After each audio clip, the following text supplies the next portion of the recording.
श्रोते हो, आपल्याला माहीत आहे का की अबोला म्हणजे तरी नेमकं काय असतं?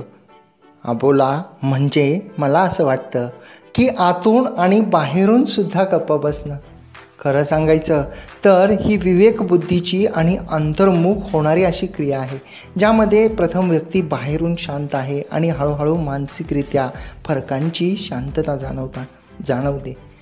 बरेच असे मोठमोठे लोक होते जे आवर्जून अबोला पाळायचे. आपल्याला याचं उदाहरण पाहायचं म्हटलं तर रामणा महर्षींच्या संदर्भात सुद्धा असं म्हटलं जातं की ते मूक प्रवचन देत होते. कारण शांततेचा जो मुख्य हेतू असतो तो म्हणजे आपण स्वतःला संयमाची सवय लावून घेणे. अबोल्यामुळे जो संयम आहे आपला मनातला तो संयम वाढतो, आपली इच्छाशक्ती वाढते. आणि बऱ्याच वेळा असं होतं की अबोल्यामुळे मन शांत होतं आणि कल्पनाशक्ती जी आहे ती कल्पनाशक्तीला थोडासा लगाम लागतो. जरी आंतरिक शांततेत शब्द सतत उपस्थित असले तरीही अबोला मात्र कायम असतो. आपण त्या शांततेत काहीही बोलत राहिलो तरी त्या अबोल्याला काही फरक पडत नाही. एवढी मनाची तयारी आणि संयम आपण यातून शिकत असतो. कारण अबोला हा संकल्पांची शक्ती वाढवतो आणि आपले भाषा जी आहे त्या भाषेच्या आवेगावर जे आहे ते नियंत्रण ठेवतो. कारण अबोला ही एक अंतर्गत कार्यक्षमता आहे, ती अंतर्गत खोलीकडे जाते. शांततेच्या क्षणी आंतरिक जगाचे नवीन रहस्य प्रकट होतात. मानसिक दृढ निश्चयाद्वारे मानसिक ऊर्जा थांबवून बोलण्यातील वाया गेलेली जी ऊर्जा असते त्याला आपण प्रतिबंध करू शकतो आणि ती अबोल्याने निश्चितपणे होते. श्रोते हो, अबोल्याबद्दल आपण खूप सारं बोलणार आहोत श्रोते हो. आणि जसं की आपण सुंदर सुंदर एवढ्या रचना ऐकवत आहात श्रोते हो. आणि या आपल्या सुंदर सुंदर रचनांना ऐकत असताना खूपदा असं होतं की मी बोलत असतो, आपल्या रचना सादर करत असतो आणि आपल्या एक एक मान्यवरांच्या रचना सादर करत असताना त्या दिवशीच्या शब्दांचे अनेक भाव उलगडत असतात. माझीसुद्धा एक चारोळी आहे श्रोते हो की ती आणि मी दोघेही एकमेकांना कधीच नाही आम्ही विसरत. ती आणि मी दोघेही एकमेकांना कधीच नाही आम्ही विसरत. ती अबोला धरून बसली की मात्र नातं सांभाळताना माझी होते कसरत. ती अबोला धरून बसली की नातं सांभाळताना माझी मात्र होते कसरत. तर ही माझी चारोळी होती श्रोते हो. आणि आजच्या शोमधल्या पुढच्या एका सुंदर कवितेकडे आपण वळतोय आणि जी आपल्याला पाठवलेली आहे सौ नंदा कोकाटे, काजूवाडी, ठाणे इथून. आणि मॅडमनी लिहिलंय की अबोल तुझी प्रीत सखी परी नजर तुझी बोलते. अबोल तुझी प्रीत सखी परी नजर तुझी बोलते. नैनांची भाषा अनोखी काळजाचा ठाव घेते. नैनांची भाषा अनोखी काळजाचा ठाव घेते. त्या पुढाच लिहित आहेत की सोड हा अबोला सखे, सोड हा अबोला सखे शब्दांना तुझा स्पर्श दे. सोड हा अबोला सखे शब्दांना तुझा स्पर्श दे. स्पर्शातून अंतरीच्या भावनांना तू वाट दे. स्पर्शातून अंतरीच्या भावनांना तू वाट दे. वा, अतिशय अप्रतिम असे भाव अबोल्याचे मॅडमनी मांडलेले होते की शब्दांना तुझा स्पर्श दे आणि भावनांना तू वाट दे. वा. आणि पुढची सुद्धा एक सुंदर रचना आहे जी आपल्याला पाठवलेली आहे दिगंबर आडीत, माणगाव, रायगड इथून. आणि सरांनी त्यांच्या सुंदर अशा रचनेमध्ये लिहिलेलं आहे की सोड सखे हा अबोला न सहावितो हा दुरावा. सोड सखे हा अबोला न सहावितो हा दुरावा. तुझ्या विणा झुरतो हा वेडा काय देऊ तुझ आता पुरावा. तुझ्या विणा झुरतो हा वेडा काय देऊ तुझ आता पुरावा. छळतो हा जीवास फार तुझा हा जाचक अबोला. छळतो हा जीवास फार तुझा हा जाचक अबोला. नकोस देऊ अंतरनात्यात, नकोस देऊ अंतरनात्यात. आहे प्रेमरंगात मी ओला, आहे प्रेमरंगात मी ओला. वा. आणि सरांनी अगदी त्यांच्या रचनेमधून चिंब करून टाकलं की अबोला का होतो आणि अबोला झाल्यानंतर काय भाव असतात याचं सुंदर असं वर्णन जे आहे ते सरांनी त्यांच्या रचनेमध्ये केलेलं होतं. आणि श्रोते हो, आपण पुढच्या सुद्धा एका सुंदर रचनेकडे वळतोय जी आपल्याला पाठवलेली आहे अनुराधा सुजय लवटे तालुका मंगळवेढा, जिल्हा सोलापूर येथून.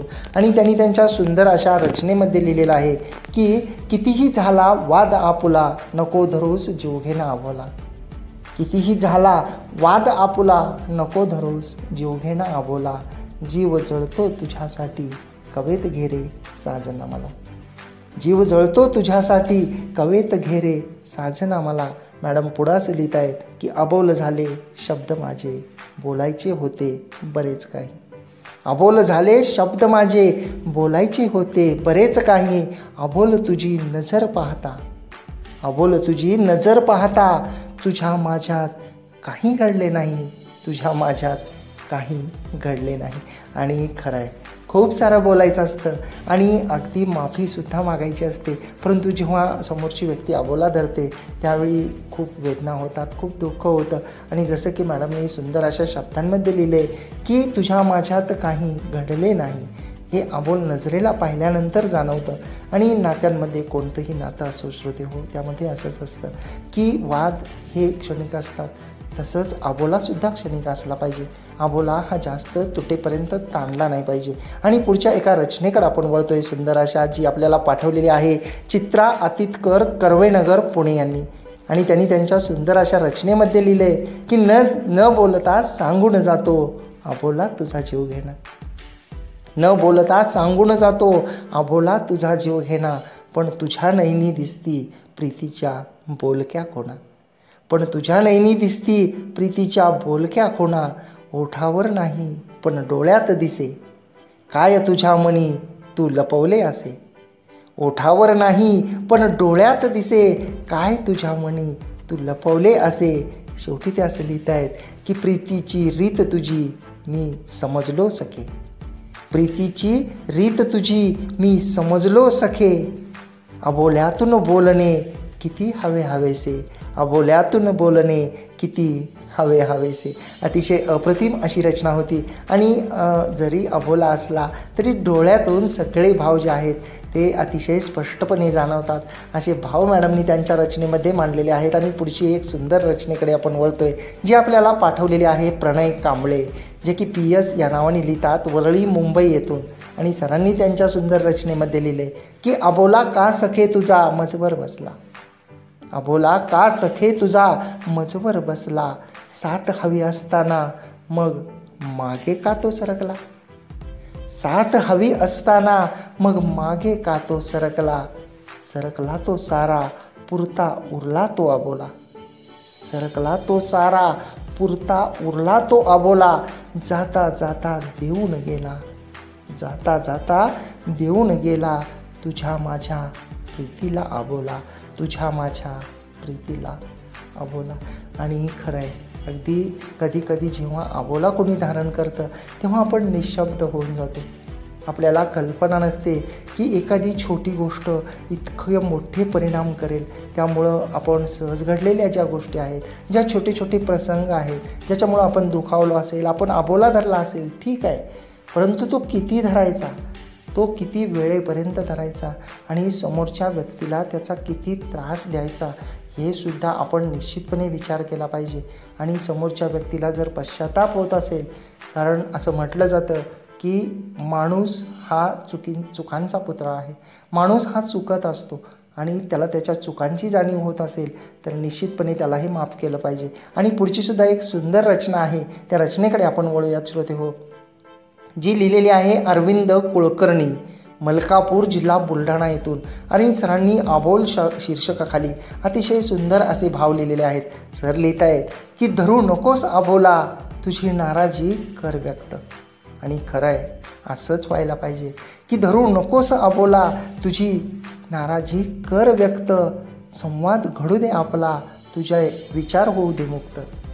संवाद घडू दे आपला, तुझे विचार होऊ दे मुक्त. तर पुढे लिहित आहेत की अबोला धरूनही आपले कधी प्रेम राहत नाही लपून. अबोला धरूनही आपले कधी प्रेम राहत नाही लपून. जीवनाच्या निखळ आनंदासाठी नेहमी प्रेम ठेवावे जपून. जीवनाच्या निखळ आनंदासाठी नेहमी प्रेम ठेवावे जपून. वा, अतिशय अप्रतिम आणि भावस्पर्शी अशी सरांची रचना होती की जीवनाच्या निखळ आनंदासाठी नेहमी प्रेम ठेवावे जपून. आणि अगदी खरं आहे, भांडण, राग आणि अबोला जर का तो भांडणामुळे झालेला असेल तर तो जीवनातल्या मिठासारखा असावा, मिठा एवढा असावा. परंतु जी नात्यातली गोडी आहे ती मात्र कधीही कमी व्हायला नाही पाहिजे. श्रोते हो, पुढची सुद्धा एक सुंदर रचना आपल्याला पाठवलेली आहे सौ शरयू कुलकर्णी पुणे यांनी.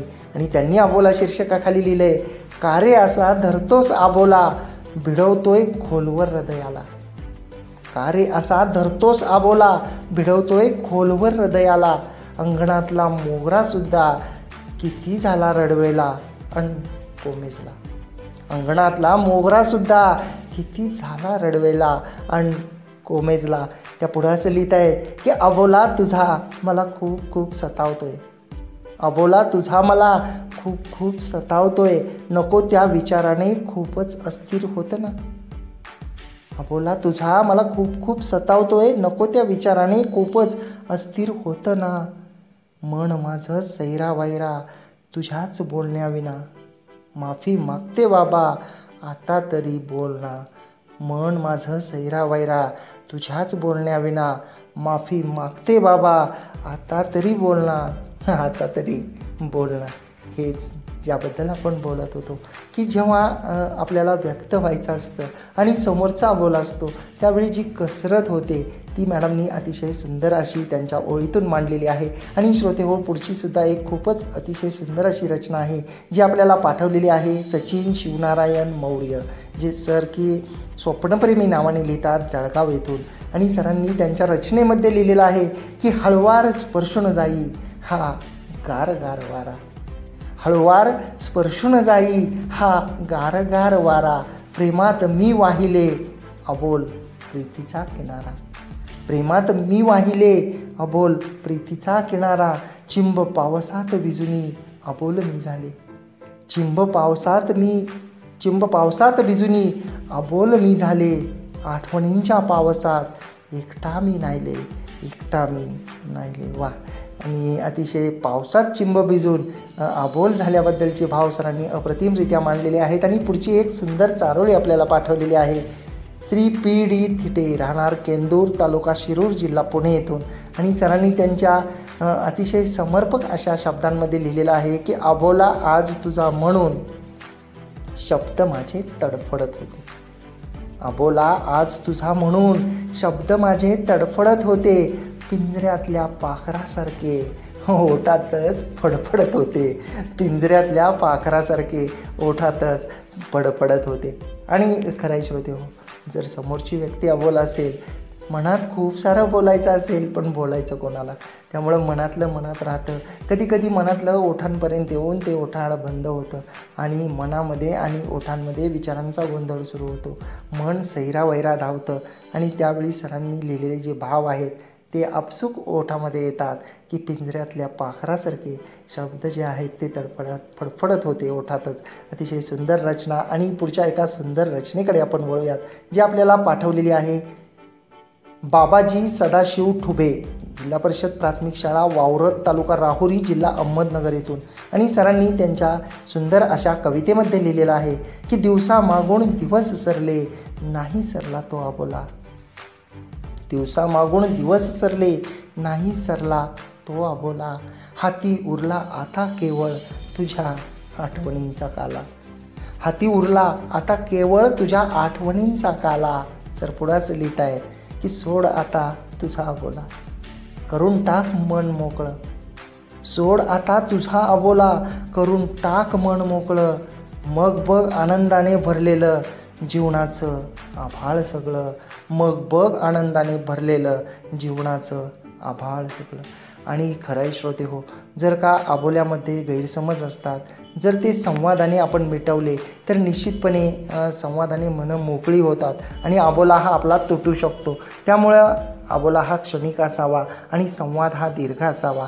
आपण हा खेळ शब्दांचा या कविता व चारोळ्यांच्या शोमध्ये आहात RJ कैलाससोबत. रेडिओ पुणेरी आवाज 107.8 FM वर आनंदी रहा, आनंद लुटा. आणि आपण आज अबोला या शब्दांवर बोलत आहोत आणि सुंदर सुंदर अशा रचनांचा आपण आनंद घेत आहोत श्रोते हो. कारण अबोला हा जरी बोलका नसला तरी अबोल्यावरचे भाव मात्र सर्वांचे खूपसे बोलके आहेत.